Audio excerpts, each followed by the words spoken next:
Madam ತುಂಬ ಖುಷಿಯಿಂದ ನಮಗೆ ಎಮ್.ಟೆಕ್ ಮಾಡಿ ಬೇರೆಯವರು ಎಲ್ಲರೂ ಏನೇ ಓದಿದ್ರು ನಾವು ಬೇರೆ ಕೆಲಸಕ್ಕೆ ಹೋಗಬೇಕು, ಚೆನ್ನಾಗಿ ಸಂಬಳ ಮಾಡಬೇಕು, ದುಡ್ಡು ಮಾಡಬೇಕು ಅಂತ ಎಲ್ಲ ಊಹಿಸ್ತಾರೆ ಹೊರತು ಬೇರೆಯವ್ರ ದೃಷ್ಟಿಯಿಂದ ಯಾರು ಯಾವ ರೀತಿ ನೋಡಲ್ಲ ಸರ್. ಹೆಣ್ಮಕ್ಳಿಗೆ ಉದ್ಯೋಗ ಸೃಷ್ಟಿ ಮಾಡಮ್ಮ ನೀನು, ಅದು ಮುಖ್ಯ ನಿನಗೆ ಅಂತ ಹೇಳಿ ಅವಳು ಸ್ಟಾರ್ಟ್ ಮಾಡಿದ್ಲು. ಇದಾದಮೇಲೆ ಏನಂದರೆ ಈಗ ನನ್ನ ಮಗಳು ಈಗ ಓದಿನೂ ಇದನ್ನು ಮಾಡ್ತಾ ಇರೋದು ನನಗೆ ತುಂಬ ಸಂತೋಷ ಆಗುತ್ತೆ. ತುಂಬ ಚಾಲೆಂಜಸ್ಸು, ತುಂಬ ಸ್ಟ್ರಗಲ್ಸ್ನ ಫೇಸ್ ಮಾಡ್ಕೊಂಡು ಬಂದಿದ್ದಾರೆ. ಈ ಮಟ್ಟಕ್ಕೆ ಬೆಳಿಬೇಕು ಅಂದರೆ ಇಟ್ಸ್ ನಾಟ್ ಸೋ ಈಸಿ. ನಮ್ಮಮ್ಮ ಬಾಳೆದಿಂಡಿಂದ ಫ್ಯಾಕ್ಟ್ರಿ ಮಾಡ್ತಾರೆ, ಅದರಿಂದ ಪ್ರಾಡಕ್ಟ್ಸ್ ಎಲ್ಲ ಮಾಡ್ತಾರೆ. ನಾನು ಫ್ರೀ ಟೈಮ್ ಇದ್ದಾಗ ಅಮ್ಮಂಗೆ ಬಂದು ಹೆಲ್ಪ್ ಮಾಡೋದೆಲ್ಲ ಮಾಡ್ತೀನಿ.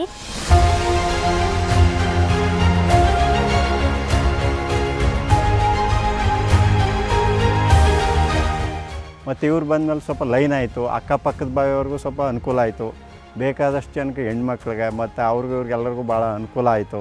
ನಾನು ಹೇಳ್ತಾಳೆ ಮುಂದಕ್ಕೂ ನಾನು ಮಗಳಿಗೆ ಹೇಳೋದು ಅದೇ, ಈ ಬಿಸ್ನೆಸ್ನಲ್ಲಿ ಲಾಭ ನಷ್ಟ ಅನ್ನೋದಕ್ಕಿಂತ ಉದ್ಯೋಗ ಸೃಷ್ಟಿ ಮಾಡು ಅನ್ನೋದೇ ನನ್ನ ಒಂದು ಬಯಕೆ.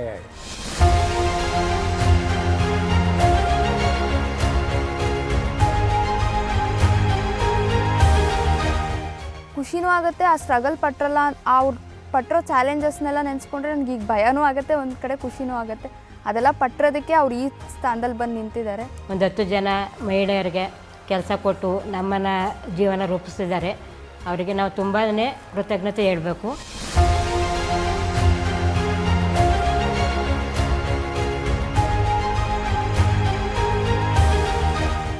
ಪ್ರಧಾನಮಂತ್ರಿ ನರೇಂದ್ರ ಮೋದಿಯವರು ಮನ್ ಕಿ ಬಾತಲ್ಲಿ ನನ್ನ ಮಗಳ ಬಗ್ಗೆ ಅಡ್ರೆಸ್ ಮಾಡಿದಾಗ ನಮಗೆ ತುಂಬ ಸಂತೋಷ ಆಯಿತು. कैसे लोगों ने मन की बात से प्रेरित होकर अपना खुद का काम शुरू किया, ऐसा ही एक उदाहरण कर्नाटक के चामराजनगर की वर्षा जी का है, जिन्हें मन की बात ने अपने पैरों पर खड़ा होने के लिए प्रेरित किया. इस कार्यक्रम के एक एपिसोड से प्रेरित होकर उन्होंने केले से जैविक खाद बनाने का काम शुरू किया. ಇದು ಅಮ್ಮ ಮಾಡೋ ಪ್ರಾಡಕ್ಟ್ಸ್ ಎಲ್ಲ ದೇಶಕ್ಕೂ ಗೊತ್ತಾಗಲಿ, ಮೋದಿಜಿರು ಇನ್ನೂ ಬೇರೆ ಬೇರೆ ದೇಶಕ್ಕೆಲ್ಲ ಹೇಳಿ ನಮ್ಮಮ್ಮ ಇನ್ನೂ ಜಾಸ್ತಿ ದೊಡ್ಡದಾಗಿ ಬೆಳೀಲಿ. ಅಮ್ಮಂಗೆ ಆಲ್ ದ ಬೆಸ್ಟ್ ಅಂತ ಹೇಳ್ತೀನಿ.